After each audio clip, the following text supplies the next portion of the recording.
বিদেশি বিনিয়োগকারীদের হিসাব খোলার পর তাৎক্ষণিক সেই তথ্য জানানোর শর্ত শিথিল করেছে কেন্দ্রীয় ব্যাংক। এতে ব্যাংকগুলো এখন থেকে এসব হিসাব খোলার বিষয়ে আগ্রহী হবে বলে আশা প্রতিষ্ঠানটির কর্মকর্তাদের। বান্ডেল থাকলে প্রতি সেনমানিতে টাকা বাঁচবে। বিকাশ সেনমানি বান্ডেল কিনে জিতুন প্রতি লেনদেনে।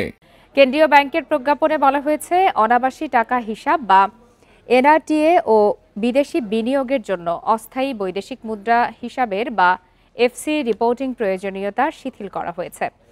ব্যাংকগুলোকে এখন থেকে এসব হিসাব খোলার সময় তাৎক্ষণিক জানাতে হবে না। এর পরিবর্তে অনুমোদিত ডিলারদের নগদায়ন সার্টিফিকেট, অনলাইন ট্রানজ্যাকশন আইডি ও হিসাবের বিবরণী 14 দিনের মধ্যে কেন্দ্রীয় ব্যাংককে জানাতে হবে।